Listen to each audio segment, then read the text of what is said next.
엔비디아가 2025년 3분기 실적을 발표했습니다. 이번에도 시장 전망을 보기 좋게 웃돌며 사상 최대 실적을 기록했습니다. 그런데 최근 나스닥은 하락하고 있습니다. 고점 대비 8에서 9% 정도 떨어졌는데 개별주를 들여다보면 상황이 더 심각합니다. 풍부한 전력을 자랑하는 AI 인프라 기업 아이렌은 고점 대비 45% 급락했고, 미국 유일의 SMR 인증 기업 뉴스케일 파워는 고점 대비 67% 급락했습니다. 많은 분들이 불안해하시는 것 같은데, 누군가 나스닥의 미래를 묻거든 고개를 들어 엔비디아를 보게 하라. 엔비디아 3분기 사업 성과부터 바로 말씀드리겠습니다. 엔비디아 사업은 크게 4가지로 이루어져 있습니다. 이번 영상에서 이걸 자세히 다루기에는 시간이 부족합니다. 대신 오른쪽 상단 링크를 누르시면 예전에 엔비디아를 분석한 영상을 보실 수 있습니다. 첫 번째 사업은 데이터 센터 사업입니다. 3분기에만 무려 510억 달러 매출을 올렸으며 이는 전년 동기 대비 66% 성장한 수치입니다. 정말 어마어마합니다. 데이터 센터 사업은 다시 컴퓨팅과 네트워킹 두 가지로 나뉩니다. 컴퓨팅 사업은 엄청 간단하게 얘기하면 GPU 칩을 판매하는 것입니다. 3분기 매출은 430억 달러를 기록했으며 이는 전년 동기 대비 56% 성장한 수치입니다. 블랙웰 플랫폼 중 GB300의 본격적인 판매가 실적을 견인했습니다. 한편 출시된 지 3년이 넘은 호퍼 플랫폼은 여전히 20억 달러 매출을 기록했습니다. 또 차세대 루빈 플랫폼은 2026년 하반기에 출시될 예정이라고 합니다. 2025년 초부터 2026년 말까지 2년 동안 블랙웰과 루빈의 예상 총 매출은 자그마치 5천억 달러라고 합니다. 이는 삼성전자 시가총액보다 큰 금액입니다.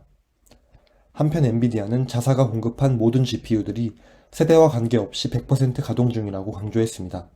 그만큼 AI GPU의 수요가 넘쳐난다는 뜻입니다. 그런데 작년 공개된 블랙웰이야 그렇다 쳐도 5년 전에 출시된 암페어는 대체 어떻게 아직도 사용되는 걸까요?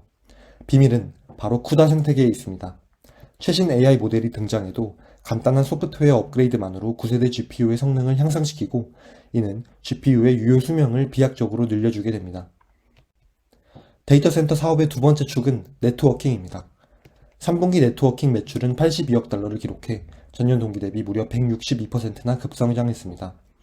엔비디아 네트워킹 기술은 NV링크, 인피니밴드, 이더넷 크게 3가지로 이루어져 있는데, 먼저 NV링크는 칩과 칩을 연결하는 기술이라고 보시면 됩니다. 최근 ARM은 고객들이 자체 CPU 칩을 만들 때 NV링크와 호환 가능하게 하겠다고 발표했습니다. 또 NV링크 퓨전 기술을 통해 일본의 후지츠와 미국의 인텔 CPU를 엔비디아 GPU와 연결 가능하게끔 했습니다. 한편 메타, 마이크로소프트, 오라클, xAI 같은 초대형 고객들이 AI 팩토리를 구축할 때 엔비디아의 스펙트럼 X 이더넷을 채택하고 있습니다. 심지어 이더넷 채택률이 인피니밴드 채택률과 거의 비슷해졌다고 합니다. 엔비디아는 또 최근에 스케일 어크로스 기술인 스펙트럼 XGS를 출시했습니다. 용어가 조금 어렵죠? 엔비디아는 컴퓨팅 성능을 높이기 위해 3가지 확장 전략을 제시하고 있습니다. 우선 스케일 업, 즉 한 서버 내부의 성능을 올립니다. 그 다음은 스케일 아웃, 즉 서버 수를 늘립니다. 마지막은 스케일 어크로스, 즉 여러 데이터 센터를 서로 연결해 하나의 거대한 AI 팩토리처럼 작동하게 하는 것입니다. 엔비디아는 AI 스케일 업, 스케일 아웃, 스케일 어크로스 플랫폼을 모두 보유한 유일한 기업입니다. 지금까지 엔비디아의 3분기 데이터 센터 사업에 대해 알아봤습니다. 게이밍 사업의 경우 3분기에 43억 달러 매출을 기록했으며 이는 전년 동기 대비 30% 성장한 수치입니다. 블랙웰 아키텍처의 수요가 여전히 강력하다고 합니다. 전문 시각화 사업의 경우 3분기에 매출 7억 6천만 달러를 기록해 전년 동기 대비 56% 성장했습니다. 전 세계 최소형 AI 슈퍼컴퓨터 DGX 스파크가 성장을 견인했습니다. 자율주행 사업의 경우 3분기 매출은 5억 9천만 달러를 기록해 전년 동기 대비 32% 성장했습니다.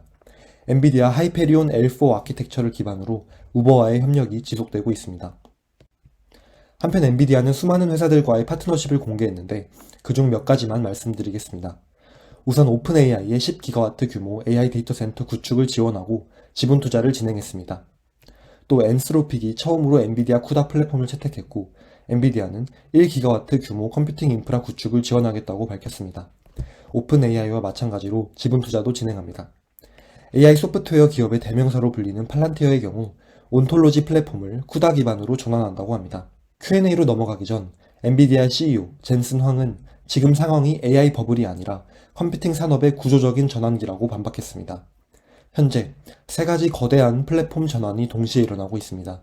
첫째, CPU 범용 컴퓨팅이 점점 GPU 가속 컴퓨팅으로 넘어가고 있습니다.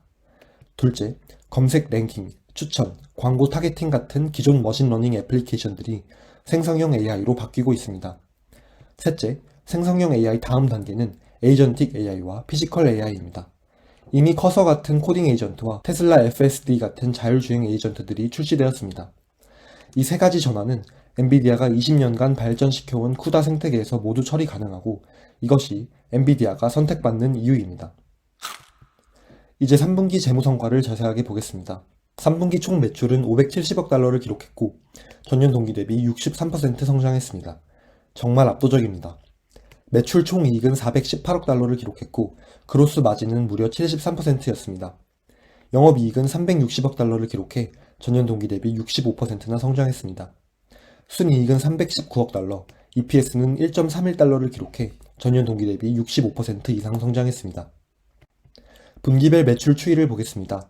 데이터 센터 사업 매출은 2년 전과 비교해 거의 3배나 증가했습니다. 전문 시각화와 자율주행 사업은 아직 10억 달러 미만의 매출을 기록 중이지만 2년 전과 비교하면 각각 64%, 110%나 성장했습니다. 이제 재무상태표를 보겠습니다. 총 자산은 1,610억 달러이고 유동자산은 무려 1,160억 달러입니다. 특히 재고자산이 198억 달러를 기록해 직전 분기 대비 32% 증가했습니다. 총 부채는 420억 달러이고 그중 유동부채는 260억 달러입니다. 총 자산은 1,190억 달러입니다. 유동 비율은 447%, 부채 비율은 36%로 재무구조가 참 건전합니다. 올해 1분기부터 3분기까지 현금 흐름표입니다. 9개월 동안 영업활동 현금 흐름은 플러스 665억 달러입니다. 이는 1년 전보다 40%나 증가한 수치입니다. 투자활동 현금 흐름은 마이너스 214억 달러입니다. 비상장 주식 매입액이 47억 달러로 1년 전보다 4배 이상 늘어났습니다. 재무활동 현금 흐름은 마이너스 423억 달러입니다. 배당금 지급에 7억 달러, 그리고 자사주 매입에 무려 363억 달러를 썼습니다. 9개월간 순현금 흐름은 플러스 29억 달러입니다. 그리고 분기 말 현금 및 현금성 자산은 115억 달러입니다. 엔비디아 4분기 매출 가이던스는 650억 달러입니다. 직전 분기 대비 무려 14% 성장을 예측한 것입니다. 그로스 마진 역시 75%를 전망합니다. 가장 놀라운 점은 3분기와 마찬가지로 중국 매출을 0으로 잡고 산정한 가이던스라는 것입니다. 이제 어닝콜 Q&A를 요약해 보겠습니다. 첫 번째, 과거 AI 매출의 40%가 추론이라고 하셨는데 내년 전망은 어떤가요? 또 내년에 나올 루빈 CPX 제품은 어떤 역할을 하게 되나요? 이제 AI는 답을 바로 내놓는 게 아니라 생각하는 과정을 거칩니다. 이 과정에서 추론 연산량이 기하급수적으로 늘어납니다. GB200은 추론 성능이 기존 세대 대비 10에서 15배 뛰어납니다. 경쟁사들이 따라오려면 아주 오랜 시간이 걸릴 것이고 추론은 엔비디아에게 매우 큰 시장이 될 것입니다. 루빈 CPX는 많은 양의 PDF나 영상을 보고 학습해야 할 때, 즉 긴 문맥을 처리할 때 탁월한 성능을 냅니다. 두 번째, 데이터 센터 전력 1GW당 엔비디아 매출은 어느 정도인가요? 그리고 고객들이 수조 달러 규모 데이터 센터를 짓는데 자금 조달은 문제 없을까요? 호퍼 세대는 1GW당 200억에서 250억 달러, 블랙웰 세대는 1GW당 300억 달러 이상 매출이 발생할 것입니다. 고객들의 자금 조달은 각자가 알아서 할 문제입니다. 그러나 엔비디아 칩의 전력당 성능이 가장 높기 때문에 고객들의 수천억 달러 캐펙스는 정당화됩니다. 세 번째, 엔비디아의 성장을 가로막을 수 있는 가장 큰 병목은 무엇입니까? 전력, 자금, 메모리나 파운드리 같은 공급망일까요? 모두 해당됩니다. 그러나 모두 해결 가능합니다. 토지, 전력, 쉘 업체들과 대규모 파트너십을 구축했고 철저한 공급망 계획이 중요할 것으로 보입니다. 우리 아키텍처는 단위 전력당 최고 성능 또는 단위 전력당 최대 매출을 만들 것이라 확신합니다. 이제 마지막으로 제 개인적인 생각을 정리해 보겠습니다. 3분기 실적을 한마디로 정리하면 이보다 더 좋을 순 없다입니다. 엔비디아는 시가총액 4조 달러가 넘는 세계에서 가장 비싼 기업입니다. 그런 기업의 매출 및 이익이 1년 전보다 무려 60%나 성장한 것입니다. GPU가 잘 팔리는 것이야 당연히 예상을 했지만 네트워킹 사업이 생각보다 빠르게 성장하고 있습니다. 특히 다른 회사 CPU가 엔비링크와 호환 가능하다는 점에서 너희 결국 우리 제품 쓸 수밖에 없을걸? 이라고 말하는 것 같았습니다. 그리고 점점 데이터 센터와 데이터 센터를 연결하는 스케일 어크로스 기술이 중요해질 것 같습니다. 저도 공부를 더 해봐야겠지만 올해 여름에 출시된 스펙트럼 XGS 이더넷을 주목해봅시다. 한편 3분기 재무상태표를 보면 재고자산이 직전 분기 대비 32% 증가했고 구매 약정은 63% 급증했습니다. 다음 분기부터 판매할 예정인 재고가 늘어나 있고 미래 수요 증가를 확신해 공급사들과의 구매 약정을 크게 늘렸다고 해석할 수 있습니다. 3분기보다 매출이 14%더 증가한다니 4분기 가이던스도 아주 긍정적입니다. 만약 엔비디아의 성장이 꺾이려면 이거 과잉 투자 아닌가? 투자한 것 대비 생산성이 별로 안 증가했네?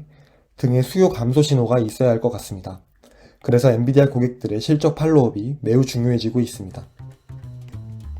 이상 엔비디아의 2025년 3분기 실적을 정리해보았습니다. 지금 엔비디아를 포함한 AI 주식들의 주가 하락은 짧은 조정일까요? 아니면 긴 하락의 시작일까요? 여러분들의 생각을 댓글로 남겨주세요. 영상이 도움되셨다면 구독, 좋아요 꼭 부탁드립니다. 큰 힘이 됩니다. 감사합니다.